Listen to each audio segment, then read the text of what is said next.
પરંતુ આજે 69 વર્ષની ઉંમર ધરાવો છો, છતાં પણ યુવાનને પાછા પાડી દો એવી તાકાત ધરાવો છો, તો એનું રહસ્ય આપણે જાણવાના થોડા પ્રયત્નો કરવા છે. ખૂબ સરસ વાત કરી સાહેબ. આપણે આપણો પ્રશ્ન મારી પસંદગીનો છે કે 69 નહીં 70મું બેહવું છે. બરાબર. અને આનું રહસ્ય એક છે કે મારું ખુદનું ધ્યાન, કે હું નાનેથી જ એક્સરસાઇઝનો શોખીન, ભાઈ બોડી તો આપણું બરોબર ફિટ જ હોવું જોઈએ, એટલે ફિટ હે બોસ. વ્યસન લેવા માટે મેં કોઈ સમય જ નહોતો ફાળ્યો, કારણ કે હું ખુદ એક એવો વ્યસન વાળો માણસ હતો તે દીને. આજે પણ શું ઈ છે, આપણે આપણું શરીર સ્વસ્થ રાખવું, બોડી બનાવો, બસ એક જ વાત. વ્યસન એક જ, એક્સરસાઇઝ, યોગ અને ધ્યાન. નમસ્કાર મિત્રો, હું છું આપનો દોસ્ત વિજય ચાળમિયા અને મારી સાથે છે રવિ ચાળમિયા. અત્યારે આપણે ઉપસ્થિત થયા છીએ મોજીલા શહેર મોરબીથી, કે અમે અત્યારે કેમ્પેન ચલાવી રહ્યા છીએ કે મળવા જેવા માણસ અંતર્ગત. આજે આપણે ઉપસ્થિત થયા છીએ મોરબીની પાવન ભૂમિ હતી, કે જ્યાં એક એવું વ્યક્તિત્વ તમારી સમક્ષ લઈને આવ્યો છું કે યુવાનને પણ પાછા પાડે એવી એમની તંદુરસ્તી છે, અને પોતાની જે 69 વર્ષની ઉંમર છે, અને શું છે એના રહસ્યો, અને પોતે કેવા સ્ટ્રગલ કરી અને આજે કયા લેવલ ઉપર પહોંચ્યા છે. તો આજે આપણી સાથે ઉપસ્થિત છે હસુભાઈ હિરાણી. તો આપણે એમની સાથે જે કાંઈ વાતચીત કરીએ તો જોડાયેલા રહેજો આ વિડીયો સુધી. જય દ્વારિકાધીશ. જય દ્વારકાધીશ. નમસ્તે સાહેબ. હવે પેલા તો તમારું પૂરું નામ અમારા દર્શક મિત્રોને આપો. મારું નામ હસમુખભાઈ વાલજીભાઈ હિરાણી, મોરબી. બરાબર છે. હવે તમે અભ્યાસ કેટલો કર્યો અને આ ધંધાની અંદર તમે આવ્યા, એના વિશે થોડીક આપણે ચર્ચા કરી. અભ્યાસની વાત કરીએ તો 79 બીકોમ છું સાહેબ. બરાબર છે. ને ધંધામાં તો નોકરી પણ આપણે મળતી હતી. બરાબર. 79માં જ્યારે આપણે બીકોમ થયા ત્યારે આપણે એક સરસ બેંકની સર્વિસ પણ હતી. બરાબર. પણ ધંધાની ખુમારી અને ખુનસ એ આપણે નોકરીને છોડી કે ભાઈ આપણે એને ત્યાજવી છે, અને આપણે એવા ધંધામાં બાપુજી સાથે જોડાઈ ગયા. બરાબર. ખૂબ સરસ વાત કરી કે આજનો યુવાન તમે જોઈ રહ્યા છો કે નોકરી અથવા તો ધંધાની અંદર કંઈક ના કંઈક મેળવવા માટે પ્રયત્ન કરતો હોય, પરંતુ ક્યાંક એવા માણસો સાથે મુલાકાત કરી, ક્યાંથી એવી પ્રેરણા આપને મળતી હોય. તો આજે આપણે ઉપસ્થિત થયા છીએ કે હસુભાઈ સાથે સતત વાતચીત કરી રહ્યા છીએ. વાત એ કરી કે પોતે બીકોમ કરેલું છે અને બેંકની અંદર એ સમયની અંદર 25,000 જેટલો પગારને છોડી અને પોતે એક બિઝનેસની અંદર ઝંપલાવ્યું હતું. હવે આપણે એ દર્શક મિત્રોને માહિતી આપવાની છે કે આજે તમે જે તમારું ફિટનેસ છે, કે આજે ગમે યુવાન જુઓ તો વ્યસનની અંદર અથવા તો કહી શકાય કે સિંગલ બોડીની અંદર યુવાનો જોવા મળતા હોય છે. પરંતુ આજે 69 વર્ષની ઉંમર ધરાવો છો, છતાં પણ યુવાનને પાછા પાડી દો એવી તાકાત ધરાવો છો, તો એનું રહસ્ય આપણે જાણવાના થોડા પ્રયત્નો કરવા છે. ખૂબ સરસ વાત કરી સાહેબ. આપણે આપણો પ્રશ્ન મારી પસંદગીનો છે કે 69 નહીં 70મું બેહવું છે. બરાબર. અને આનું રહસ્ય એક છે કે મારું ખુદનું ધ્યાન, કે હું નાનેથી જ એક્સરસાઇઝનો શોખીન, ભાઈ બોડી તો આપણું બરોબર ફિટ જ હોવું જોઈએ, એટલે ફિટ હે બોસ. બરાબર. અને આજે ઈ જાળવી રાખવામાં લગભગ 12 વર્ષથી હું આર્ટ ઓફ લિવિંગમાં જોડાયેલો છું, અને એની અંદર પણ યોગની અંદર પ્રાણાયામમાં એકદમ સારી રીતે એક સાહેબનું બારૂદ કે બેરૂદ મને મળ્યું છે કે ભાઈ આ સાહેબ જ કહેવાવ તમે, પણ આપણે ટીચરનો એક આપને લોગો નથી મળ્યો, પણ આપણે બધાએ આજે પણ સાહેબ કહે છે કે ભાઈ તમે આર્ટ ઓફ લિવિંગમાં સાહેબ જ છો. બરાબર. અને હવે અમારા દર્શક મિત્રોને આપણે એ વાતનો સંદેશો પહોંચાડવો છે કે આજે દિન પ્રતિદિન આજુબાજુનો માહોલ જોતા આપને એવું લાગે છે ક્યાંક ને ક્યાંક જે વ્યસનથી જે લોકો જોડાયેલા છે કે ક્યાંક ને ક્યાંક વ્યસનની અંદર પોતે રહીચા પીચા રહીએ છે. તમારે કઈ વ્યસન હતું અથવા તો અત્યારે હાલની પરિસ્થિતિમાં કઈ? વ્યસન લેવા માટે મેં કોઈ સમય જ નહોતો ફાળ્યો, કારણ કે હું ખુદ એક એવો વ્યસન વાળો માણસ હતો તે દીને. આજે પણ શું ઈ છે, આપણે આપણું શરીર સ્વસ્થ રાખવું, બોડી બનાવો, બસ એક જ વાત. અને હું નહીં, મારો દીકરો વિપુલભાઈ, મારો દીકરાનો દીકરો ધ્રુવભાઈ હિરાણી, જે પણ કોઈ પણ જાતનું વ્યસન દાદાના માર્ગે ચાલ્યા છે, કોઈ પણ જાતનું વ્યસન નહીં. બરાબર. ખૂબ સરસ વાત કરી કે આજે યુવાન દિન પ્રતિદિન જ્યારે વ્યસનની અંદર જ્યારે ક્યાંક ને ક્યાંક અટવાયેલો જોવા મળે છે, ત્યારે 70 વર્ષની ઉંમર ધરાવે છે, પોતે એક પણ વ્યસન કર્યું નથી. માત્ર વ્યસન એક જ, એક્સરસાઇઝ, યોગ અને ધ્યાન. હવે હસુભાઈ, આપણે એ વાત સમજવી છે કે તમે જ્યારે ધંધાની અંદર, બિઝનેસની અંદર ઇન્વોલ્વ થયા ત્યારે તમારી પરિસ્થિતિ શું હતી અને આજે શું છે? ત્યારની પરિસ્થિતિ સમય પ્રમાણે આપણે ધીમે ધીમે આગળ વધ્યા. બાપુજીની પેઢી ઉપર આપને બેસવા મળ્યું, બાપુજી આપને બેસાડ્યા અને એક ભરોસો મૂકી અને નાવનું એવું સામ્રાજ્ય આપને સોંપ્યું. એને આપણે આજે વિશાળ વટવૃક્ષ બનાવી અને રાખ્યું છે. એવડું મારું તો નહીં, પણ મારા બાપનું નામ પણ એટલું બધું હતું, એને આપણે ટોચમાં લઈ ગયા છીએ, જેનો અમને આનંદ છે કે અમે અમારા બાપુજીના રસ્તે જ ચાલ્યા છીએ. અને ધંધાની અંદર તો એના રસ્તે ચાલે જે પોતાના, એને કોઈ દી વાંધો આવે જ નહીં. અને આજે એનું એમને પ્રેરણા ખૂબ મળે છે અને એનો અમને ગૌરવ છે. બરાબર છે, ખૂબ સરસ વાત કરી કે જ્યારે આપણા બાપદાદા આપણે જે કંઈ મિલકત આપતા હોય એમાં આપણે વિકાસ વધુમાં વધુ કરી શકીએ એવા એમને અગાધ પ્રયત્નો કરી. અને હવે આપણે એ સમજવું છે કે આપણે જે જગ્યાએ બેઠા છીએ એ તમારું જૂનું સોપાન છે, એ સિવાયની તમારી કેટલી શાખાઓ મોરબીમાં રહેલી છે?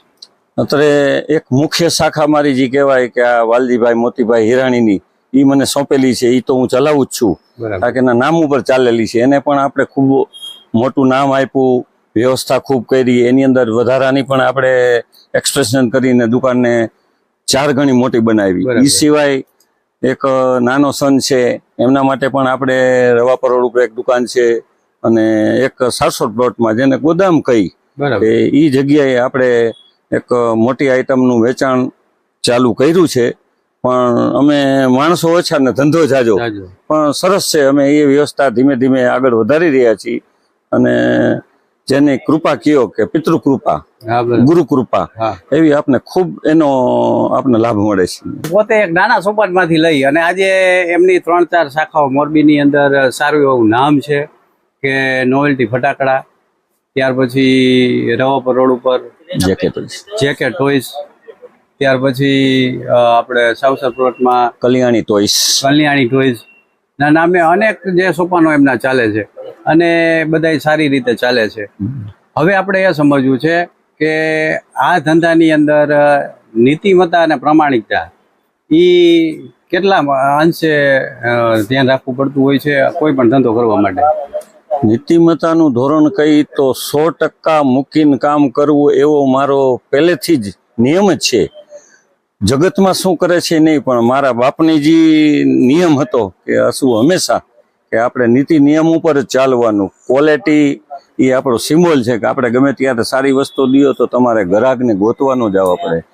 એ જ એની પ્રેરણા ઉપર આજે લઈ છીએ કે આપણે કોઈ પણ જાતની અગવડતા નથી પડતી, પણ ગ્રાહકનો સંતોષ એનું હંમેશા ધ્યાન રાખ્યું છે અને રાખીશું. બરાબર. એટલે વેપારની સાથે એક સેવાનો પણ આપણે કાર્ય ગણી શકાય કે આપણે વેપારીએ છીએ અને એમાંથી જે નફો આવે છે તો બાય પ્રોડક્ટ છે, પણ સાચા અર્થમાં એક વેપાર એક સેવા છે એવું હું અહીંયાથી કહી શકું. અને હવે આપણે એ સમજવું છે કે હસુભાઈ 70 વર્ષની ઉંમર ધરાવે છે. 70 વર્ષના હસુભાઈના જીવનમાં તમારો જે શોખ છે કે તમારું ગાયન પ્રત્યેનો જે લગાવ છે કે જે કાંઈ છે એના ઉપર થોડાક આપણે જઈએ. સેવાની વાત કરીએ, બહુ સરસ પ્રશ્ન કર્યો સાહેબ આપે. કે મારા ફાધર પણ સેવાનો ભેખધારી જ હતા ત્યાં સુધી ગામને ખબર હતી, પણ ગયા પછી મને ખબર પડી કે ફાધરની સેવા કેવી હતી. અને એ જ રસ્તે અમે પણ ચાલ્યા. એવી નાની મોટી સેવા આપણાથી થઈ શકે એવી આપણે આજે પણ કરીએ છીએ. હોસ્પિટલની અંદરથી કોઈને શારીરિક પ્રોબ્લેમ હોય કે એવું, એમના માટે પલંગ છે, વોકર છે, ચેર છે, એવી ફ્રી ઓફ સુવિધા કોઈ પણ જાતના ભાડા વગર આપણે હંમેશા આપીએ છીએ. એવું પણ એક સરસ નામ છે. એ એક આપણી સેવા. અને એની માથે એક બીજો શોખ છે આપણો કે આપણે સિંગિંગ કરવું, ગાવું. એટલે એ રસ્તે આપણે સરસ ગુરુજીની પ્રેરણાથી આપણે એની અંદર જોડાઈ ગયા છીએ. આજ પણ આપણે થોડા ઘણા ભજન કે એવું કાંઈ હોય, નિસ્વાર્થ ભાવે કોઈ પણ જગ્યાએ કીર્તન હોય તો આજ અમે તમારા ગામ સુધી પણ પહોંચી ગયા. અને કાલ અમે કોઈ પણ જગ્યાએ એવું હોય તો નિસ્વાર્થ ભાવે કોઈ પણ ચાર્જ વગર હું પોતે ધૂન, કીર્તન, ભજન કરું છું. અને મારો વધુમાં વધુ મોટો શોખ આજે એક જ છે કે ધૂન ભજનમાં મસ્ત રહેવું. બરાબર. અને એની અંદર હું હંમેશા બેઠો હોઉં તો ક્યારેક કાંઈ મારા કસ્ટમર આવીને મને કે હસભાઈ એકાદું યાર લલકારો ને. બરાબર. આપણે ઘણી વાર ભજન પણ બેઠા બેઠા હોય. ખૂબ સરસ વાત કરી કે કોઈ પણ વ્યક્તિ જ્યારે ધંધો તો કરતો જ હોય, પરંતુ એનામાં કાંઈક એવું એક એવા લેવલની કળા પડી હોય કે જેને પોતાને ખબર હોતી નથી. તો પોતે એક માનવ સેવા તરફનું એક કાર્ય કરે છે કે જે ગરીબ દર્દીઓ માટે પલંગ, વ્હીલચેર, બેડ જેવી અનેક જે ફ્રી સેવા કરે છે. સાથોસાથ કોઈની પુણ્યતિથિ નિમિત્તે અથવા તો કોઈનું અવસાન થઈ ગયું હોય એની પાછળ ધૂન ભજનનો જો કાર્યક્રમનું આયોજન કરવું હોય તો પોતે ફ્રી ઓફ સેવા માટે ગમે ત્યારે તત્પર હોય છે. આવી સેવા મોરબીની અંદર હસુભાઈ કરી રહ્યા છે. હવે હસુભાઈ, આપણે કલાકારની વાત નીકળી છે, આપણે સિંગિંગની વાત નીકળી છે, ત્યારે આપણે આપણા દર્શક મિત્રો સુધી એકાદું ભાવગીત તમારા શબ્દોની અંદર તમને મજા આવે એવી કંઈક રજૂઆત કરો. સરસ, ખૂબ ધન્યવાદ. ગુરુવાણીમાં હંમેશા રહીચો પૈચો રિયેલો માણસ એટલે મને એમ થાય કે ગુરુજીને સમર્પિત છીએ તો એવું એક લઈ લઈએ. ભૂલા હુઆ થા રાસ્તા, ભટકા હુઆ થા મેં, કિસ્મત ને મુझको आपके काबिल बना दिया, सदगुरु तुम्हारे प्यार ने जीना सिखा दिया, हमको तुम्हारे प्यार ने इंसान बना दिया. જય ગુરુદેવ. જોરદાર રજૂઆત કરી. પોતાના જે હૃદયનો ભાવ હતો એ પોતાના શબ્દોની અંદર રજૂઆત કરી.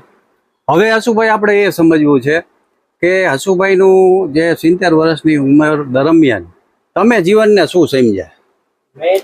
જીવનને સમજવા માટે ઘણાને આછી જિંદગી ઓછી પડે, પણ મારે સમજવા માટે કાંઈ સમજવું જ ન પડ્યું. કારણ કે હું જિંદગીમાં જીવનને એવો આનંદથી લઈ રહ્યો કે મને કોઈ જાતની ખબર ન પડી કે આપણે 70 ક્યારે પહોંચી ગયા. બરાબર. અને એનો આપણે ખૂબ આનંદ છે કે ક્યારેય કાંઈ સમજવું નથી પડ્યું. આગે આગે ચલતે રહો, જીવન ચલને કા નામ, ચલતે રહો સુબહ શામ.